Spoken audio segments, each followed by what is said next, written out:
میرے نبی دنیا سے جا رہے ہیں، دنیا سے جانے کا وقت ہے، 12 ربیع الاول ہے، پیر کا دن ہے، 7 جون ہے، 11 ہجری 633 عیسوی۔ جبریل نے آ کے صبح صبح آپ نے ساری بیگمات کو بلایا، رخصت فرمایا، ملاقات کی، بیٹے کو بلایا، کان میں کہا میں جا رہا ہوں۔ وہ رونے لگی، رو نہیں، سب سے پہلے تیری میری ملاقات ہوگی۔ 6 ماہ بعد بیٹی بھی پہنچ گئی باپ کے پاس۔ پھر داماد کو بلایا، ان کو ان کا سر اپنی گود میں رکھا، کمر پہ ہاتھ پھیرا، دعا دی، رخصت فرمایا۔ آخر میں اپنی آنکھوں کی ٹھنڈک کو بلایا، کون؟ حسن اور حسین، کہ میری آنکھوں کی ٹھنڈک حسن اور حسین، میرے جنت کے پھول حسن اور حسین۔ یوں لیا، حسن کو یہاں سے لیتے تھے، حسین کو یہاں، حسن کو ادھر اٹھاتے تھے، حسین کو ادھر اٹھاتے تھے۔ حسن سر سے لے کر کمر تک پورے اپنے نانا کے مشابہ تھے، کمر سے پاؤں تک اپنے باپ کے مشابہ تھے۔ حسین اس کا الٹ تھے، سر سے لے کر کمر تک اپنے باپ کے مشابہ تھے، کمر سے لے کر پاؤں تک اپنے نانا کے مشابہ تھے۔ اس مشابہت کی وجہ سے آپ کہا کرتے تھے حسن میرا بیٹا ہے، حسین علی کا بیٹا ہے۔ آخر میں ان کو بلا کر یوں لیا، اور ساتھ ہی آنسو ٹپ ٹپ ٹپ ٹپ ٹپ ٹپ۔ بیویوں کو جدا کیا، آنسو نہیں، بیٹی کو جدا کیا، آنسو نہیں، داماد کو جدا کیا، آنسو نہیں، جب بچوں کو جدا کرنے لگے تو یوں آنسو۔ ایک کو زہر میں تڑپتے دیکھا، ایک کا کٹا سر نیزے پہ چڑھتے دیکھا، تو آنسو رک نہیں سکے، دعا نہیں کی، ہاتھ نہیں اٹھائے، اللہ کی تقدیر کے سپرد کر دیا، اولاد کو ذبح ہونے کے لیے تیار کر دیا کہ کل میری امت اولاد کے پیچھے جھوٹ نہ بولے، رشوت نہ لے، حرام کاروبار نہ چلائے، دھوکہ نہ دے، فراڈ نہ کرے۔ بچوں کو کہاں سے کھلائیں، بچوں کو کہاں سے پلائیں، کہ یہ میرا حسین کا سر کٹ کے نیزے پر چڑھا ہوا ہے۔ کچھ نہیں بولے، رخصت فرما دی۔ جب سب چلے گئے تو جبریل آ گئے، آپ نے فرمایا کیا ہوا؟ خاموش کھڑے تھے، کہ موت کا فرشتہ دروازے پر ہے، اندر آنے کی اجازت چاہتا ہے۔ اپنے نبی کا مقام دیکھو، موت بھی پوچھ کے آتی ہے۔ آپ نے کہا آ جائے، آپ کی اجازت پر ملک الموت اندر آئے۔ اسرائیل کا السلام علیکہ یا رسول اللہ، کہنے لگا آپ پہلی ہستی ہیں، میں سلام کر رہا ہوں، میں نے کبھی کسی کو سلام نہیں کیا۔ کہنے لگا آپ پہلی ہستی ہیں، اللہ نے فرمایا تھا پوچھ کے اندر جانا، بن پوچھے نہ جانا۔ پھر کہنے لگے آپ پہلی ہستی ہیں، اللہ نے فرمایا آنا چاہیں تو لے آنا، رہنا چاہیں تو چھوڑ کے آ جانا۔ ہاں، یہ وہ دربار رسالت ہے جہاں موت بھی پوچھ کے آتی ہے۔ آپ نے فرمایا میں اجازت دے دوں میری جان نکالو گے؟ کہا جی نکالوں گا، نکالوں۔ آپ نے یوں جبریل کو دیکھا، کیا کہتے ہو، جاؤں یا رہ جاؤں؟ جبریل نے کہا اللہ آپ کی ملاقات کے شوق میں ہیں، فیصلہ آپ کریں گے۔ ہاں یہ بات سنانا چاہتا تھا اگلی۔ آپ نے کہا اچھا جاؤ، پہلے اللہ سے پوچھ کے آؤ میرے بعد میری امت کے ساتھ کیا کریں گے، میرے بچوں کے ساتھ۔ یہ ساری مائیں، میرے بچے میرے بچے میرے بچے میرے بچے۔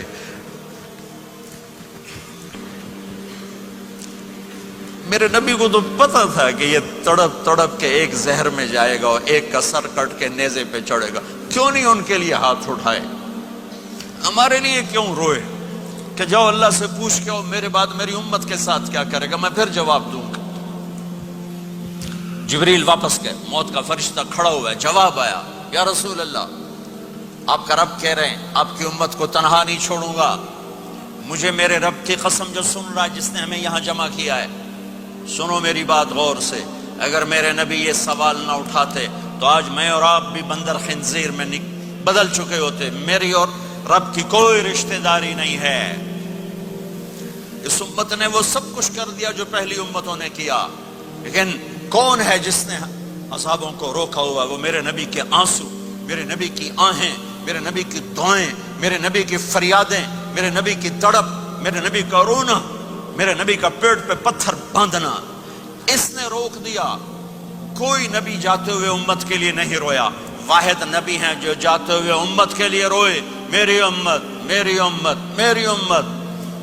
کوئی رابعہ بصری بعد میں آئیں گی، کوئی جنید بغدادی بعد میں آئیں گے، باغی بغاوت، اور پھر وہ روئیں، اور پھر وہ تڑپیں، اور پھر وہ دعائیں کریں، پھر وہ کہیں یا اللہ میری امت میری امت میری امت. ہائے ہائے.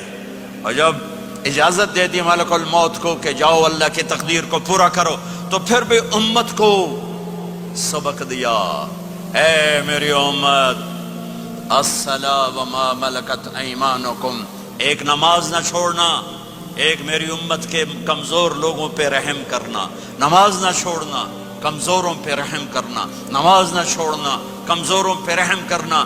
کتنی امت نمازی ہے، کتنے ہیں جو اپنے دولت اللہ دے دے تو اللہ کو یاد رکھتے ہیں اور کمزور کے ساتھ انسانیت والا سلوک کرتے ہیں.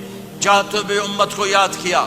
اور پھر قیامت کا سب سے خوفناک مرحلہ جب اللہ کہے گا جہنم کو لاؤ، وَأُزْلِفَتِ الْجَنَّةُ لِلْمُتَّقِينَ، جنت کو لاؤ، وَبُرِّزَ الْجَحِيمُ لِلْغَاوِينَ، جہنم کو لاؤ، وَنَضَعُ الْمَوَازِينَ الْقِسْطَ، ترازو کو لاؤ، وَإِن مِّنكُمْ إِلَّا وَارِدُهَا، جہنم کے اوپر پل بچھاؤ، وَإِن كَانَ مِثْقَالَ حَبَّةٍ مِّنْ خَرْدَلٍ أَتَيْنَا بِهَا وَكَفَى بِنَا حَاسِبِينَ.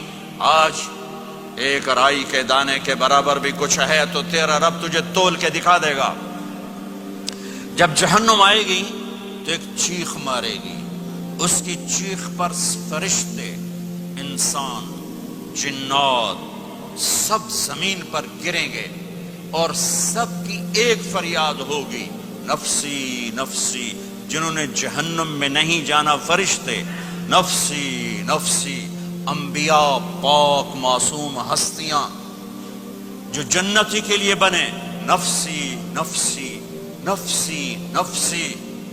تو میں کب یاد کروں گا اپنے بیوی بچوں ماں باپ کو؟ ہر مرد عورت نفسی نفسی. میرے نبی نے فرمایا ابراہیم علیہ السلام کہیں گے، باپ کا سوال نہیں کرتا، نفسی نفسی، میری جان بچا میری جان بچا.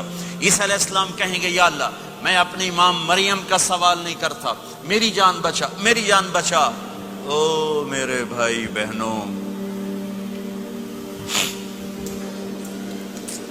ایک آواز سنو گے جو اس ہنگامے پر چھائے گی، امتی امتی امتی امتی امتی امتی، میری امت میری امت میری امت.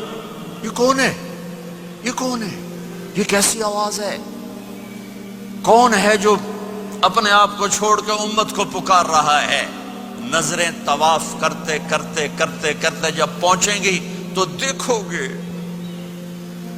میرے آپ کے نبی صلی اللہ علیہ وسلم، صرف ان کے ہاتھ اٹھے ہوں گے، جھولی پھیلی ہوگی، یا اللہ میری امت یا اللہ میری امت یا اللہ میری امت. نہ دنیا میں بھلایا، نہ دنیا سے جاتے ہوئے بھلایا، اور نہ اس وقت بھلایا جب انبیاء امت بھول جائیں گے، لوگ اولاد بھول جائیں گے، بیویاں خامد بیویوں کو بھول جائیں گے، اور وہ کہہ رہی ہے یا اللہ میری امت یا اللہ میری امت یا اللہ میری امت. یہ ہیں محمد مصطفیٰ صلی اللہ تعالی علیہ وسلم، یہ ہیں محمد عربی صلی اللہ تعالی علیہ وسلم.